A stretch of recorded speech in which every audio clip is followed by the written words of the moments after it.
ሳይኖራት አይቀርም ሳታፈቅረውም አይቀርም እና አሁን ደግሞ ራሴን አጠፋለሁ ምናምን ማይሆን ነገር ውስጥ እገባለሁ እያለች ነው ሄርሜላ። ድሮም የነበረ ስሜቷ ነው። እናንተ ልትደባብቁ ወይም እሷም ልትደባብቅ ልትሞክር ትችላለች እንጂ ፈጣሪው የማይረቡት 3 ጓደኞች አሉኝ፣ እነሱን ወደ ገንዘብ ቀይርልኝ። በዚህ በጠዋት ግራ ገብቶ ግራ የሚያጋባኝን አንተ አርቅኝ። ከወንድ ለማጣ ያስገባት ለነሱ ትገባቸዋለህ ብዬ ነው። አሰላሙ አለይኩም ወራህመቱላሂ ወበረካቱ። ዲኔ የተከበራችሁ ቻናል ቤተሰቦች እንዴት ናችሁ? ደህና ናችሁ ወይ? እኔ ያለው አልሐምዱሊላህ።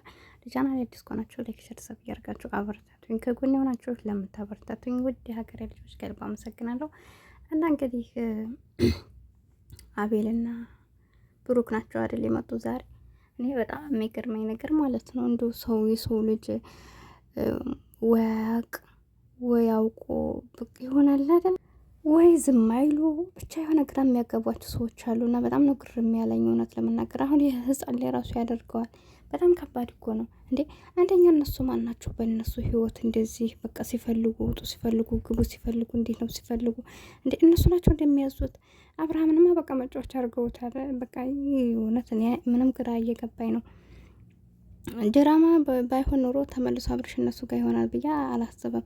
ዞሮ ድራማ እየሰሩብን ሊሆን ይችላል። ነገር ግን ቢሆንም እንደው ድራማስ ቢሆን አይደለ ሰው በዚህ ልክ በቃ ምን ያስተምራል? አሁን በቀለን ክፋትን በጣም ይገርማልና እነሱ ሌላ በቃ የሚሰሩበት ሰው የላቸውም። እንደ በቃ ተላት መሆን እነሱ ጋር ሁል ጊዜ በሱ ህይወት ውስጥ ነው። በቃ ሱብሃንአላህ ገና አተውቃቸው ጀመረው እስከ ተጋብቶ ተረግዞ ልጁም ተወለደ። አሁን ደግሞ ሶስተኛው እስከ ልጁም መጥቶ ራሱ እንዲህ አይነት ልጅቱ ሳምንት ሳይሆናት ሀራስነት ሳትወጣ ማለት ነው ሚስቱን እና ለማንኛውም በጣም ያሳፍራልና ለምንድን ነው እንደምታረጉት? እኔ ስለ ፍቅር አታውቁም፣ ስለ በቀል አታውቁም፣ በቃ ስለም የሆነ ጥሩ ነገር እናንተ አታውቁም ማለት ነው። ህመም አይገባችሁም ወይስ ስለትዳር ስላልገባችሁ እንበል። ፍቅር ግን ሁላችሁም እችም ዝም ብላችሁ አልኖራችሁም። ብዙ ነገር ታውቃላችሁ። ህመምን፣ መውደድን፣ ማፍቀርን፣ ማጣትን፣ ማገኘትን ታውቃላችሁ አይደል? ይህን የሚያውቅ ሰው ደግሞ የማይጠየቅ ጥያቄ መጠየቅ የለበትም። አሁን ለሩታ ይሄ የሚጠየቅ ጥያቄ ነው ወይ ነው? ምንድን ነው አሁን ይሄ? እና እሷማ ምን ትበላችሁ ታዲያ እንዴ? እሷ እኮ ከሆዷ ባይኖር ራሱ እኮ የምትላችሁ ነገር ይሄ ነው። እናንተ እሷ ታፈቅሯለች፣ ትወደዋለች፣ እንደዚህ ነው አብርሽ የሚሄደው ከእሷ ጋር ነው እያላችሁ እየነገራችኋት፣ ታዲያ እሷ ራድ የለም ማለት አለባት? እናንተ እኮ እየነገራችኋት ነው። በዛ ላይ የምታየውን አይኗን ነው የምታምነው አይደለም? የለም አይ እሱ ከሄደ እኔ ታነቅ ሞታለሁ ልትላችሁ ትፈልጋላችሁ? ዝቅ ብላ እንድትገኝ ነው ወይስ ለምን ቆመኝ ነው? እኔ እንጃ ብቻ ግራ ነው የምታጋቡኝና አሁን የምን አይነት ጥያቄ ነው የምጠየቀው? ለምን እዛው ፎግም አትልም ታዲያ? አንደኛ የሰው ህይወት ውስጥ ሄዳ ምን እንትን ትላለች? ሲጀምር ለሱ ብላ ነው እንዴ ራሴን አጠፋለሁ ምናምን? እስቲ ትሞክረዋል። ከዛ ሰላምማ ካገኘ ትሞክረው እና ብቻ የሰው ልጅ እኮ በቃ ምንም አይነት መጎዳት ያለባችሁ እኮ የራሳችሁ የሆነ ነገር ሀቃችሁ በሆነ ነገር ላይ ልለፉ በቃ ምንም ዋጋ ልከፍሉ ትችላላችሁ። ይችላል ሀቁ አይደለ? ትዳር ያለው ሰው አሁን ደግሞ ይባስ ብሎ ልጅ መጣ፣ የልጅ አባት ነው።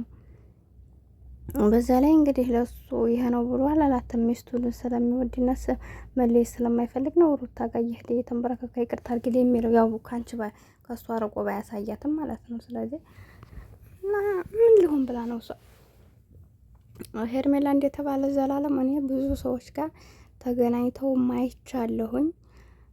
እነዛ ሰው የወርም 15 ቀንም ትንሽ በቃ ይወራል። ከዛ በኋላ ወጥተው ይሄዳሉና የዚች ደግሞ በጣም የተለየ ነው።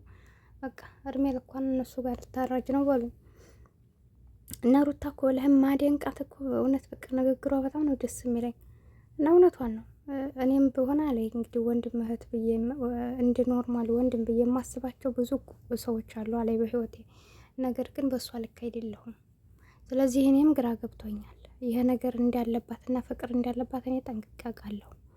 ማንም ሰው እናንተ በደባበቁም በትነግሩኝም ምንም ለውጥ የለውም። እኔ ከእናንተ በፊት አውቃለሁ ሁሉንም ነገር።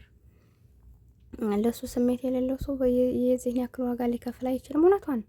እንግዲህ አይታችኋል እኮ ሀፍራሽ ውስጥ ሁሉ ሳይቀራት መገባ ሴትዮ ናት። ታተኛበት ገብታ ፕራንክ ነው እያሉ ሱብሃንአላህ ማድረግ ነው እንደ የቀራቸው እነሱ ሲያረጉ አታሳዩን መቼም። እንግዲህ ሌላውን እንደዛ ለብሳ ሄዲ አልጋ ቤት ስታስፈንዱ በጣም ነው የሚገርመው እውነት ለመናገር። እውነት ሚዲያ በቃኛ ስለተከተልናችሁ እንደው ዝም ብላችሁ ጅሩንም ደህናውንም እያመጣችሁ እንደው እናንተ መጫወቻ አሻንጉሊት ነን እኛም አይደል እኛ ማናርፈም። ወላሂ እኔ እኮ የሚገርመኝ ብዙ ጥሩ ነገር ካለበት ላይ የማንሄደው አንመለከትም። ስንት መልካም ስራ የሚሰሩ ሰዎችን ስለማናበረታታቸው እነዚያ ሰዎች ከሜዲያ የመጥፋት ባህሪ፣ ስራቸውን ችላይ ማለት በቃ ብቻ ብዙ ነገር እና እንደ አጀራ ከምናገኝበት ብናይ የተመረጠ ነውና አላህ ልቦናችንን ይመልስልን። እነዚህ ግን ዝም ብለው በቃኛ ስለተከተልናቸው ውሸቱንም እውነቱንም የሚረባውንም የማይረባውንም የሚጠየቀውንም የማይጠየቀውንም የማይወጣውንም የሚወጣውንም በቃ አልጋም እንግዲህ እያያችሁ ነው። በቃ አልጋ ላይ እንዲያረጉ አብረው አድሮ አብረው አረጉ አብረው በቃ የማያመጡት ነገር የላቸውም። እና ሁላችንም አላህ ልቦና ይስጠን። ብቻ ከባድ ነው። ለማንኛውም ምን ለማለት ፈልጌ ነው እና እናንተ ሰዎች ጤነኛ አትመስሉኝም። እኔ ጤና ቢኖራችሁ ይሄን ነገር ታደርጋላችሁ ብዬ አላስብም። እና እንደዚህ አይነት ጥያቄ ሲጀመር አትጠይቁ። ሲቀጥል ደግሞ ህይወታችሁን እናሽከርክረው አላችሁ። እውነት እንግዲህ ባለፈው ሩታ በርግጥ እናገራቸዋለሁ ብዙ ጊዜ በጣም ነው የምሰርባቸው። የሆነ ነገሮችን ታዳምጣቸውና ተናግራቸዋለሁ። ግን እነሱ ቢነገራቸው የሚገባቸው አይነት ሰዎች ስላላሉ ብቻ አብርሽ ባለፈው እንትን አላቸው መልሶ እነሱ ጋር እንትን ሲል خلاص ማንም ሰው አያችሁ ላይ ውሳኔ ያስፈልገዋል። ህፃን ላይ ለምሳሌ እየመጣ የሆነ ነገር ሲያጠፋ ዛሬ ማጥፎቶ ተቆጥታችሁ ዝም በትንሿ በቃ خلاص ውሳኔ የላችሁም። ነገም እንደዛው ከሆነ ያንለ በቃ ምንም አይልም ወይ ይተወኛል ወይ ደግሞ 5 ደቂቃ ተቆጥቶ ዝም ይለኛል በማለት ከጥፋቱ አይታረምምና በህይወታችንም አንዳንድ ሰዎችን ልናርማቸው በትክክለኛ ውሳኔ በትክክለኛ በተገቢ ቅጣት ልንቀጣቸው ይገባል። ወይ ደግሞ እነዛን ሰዎች ከጎናችን ማስቀመጥ የለብንም። አይረቡም ሲጀምር ሁሌኛን እያቃጠሉ እና እኔ አብርሽ ምን እንደሆነም አላውቅም። እውነት ለመናገር ባለፈው ለምንድን ነው ህይወትን ማታስወጣው ሄርሜላን ብየው የሆነ ኮሜንት አይቼ ነበር። ለምንድን ነው የሚያስወጣት የገቢ ምንጭ አይደለች እንዴ ብላለኝና እውነትም የገቢ ምንጭ ስለሆነ ይመስለኛል ተስማምተው እየሰሩብን ነው መሰለኛ። መስኪኖቹ ቅመሞች የመዲያም ሰራ እዚህ መከራቸው ያሳየናል። ጨረሽ ደግሞ እነሱን እያየን ጨጓራችን ያቀጥል። ወደፊት የምናስባቸውን ተስፋዎች በቃ እንደዚህማ ከሆነ ህይወት እንደዚህማ ትዳር ከሆነ እያልን እንፈራለን። ብቻ ለማንኛውም የእነሱ ህይወት እንደዚህ ለብር ቢሆንም እንኳን የኛ ህይወት እንደዚህ ስለማይሆን እነሱን በሚያረጉን ነገር አይምሯቸውን አታሳምሙ። እንደዚህ የሆነ ብላችሁ ማተጠብቁ። ለምንፈልገው ነገር ዱአ እናድርግ። ከዛ ባለፈ ደግሞ ከኛ የሚጠበቅብን ነገሮች ካደረግን ምኑ መልካም ህይወት እናገኛለን። ማንም ሰው የዘራውን ነው የሚያጭደውና መልካም ነገር ለማግኘት መልካም ሰዎችን ነው መልካም ነገር እናድርግ እና እንያችሁን ማሳምሩ። በተረፈ ወዳችኋለሁ፣ አከብራችኋለሁ። ስህተት ካለብኝ አርሙኝ ማለት ነው። ቻናሌን ደግሞ ላይክ ሰብስክራይብ ያደርጋችሁ አበረታቱ። ላይክ ካደረጋችሁ ለሌሎች ተደራሽ ይሆናል። ለምታበረታቱኝ ግን ከልብ ነው የማመሰግነው። እወዳችኋለሁ። አሰላሙ አለይኩም ወራህመቱላህ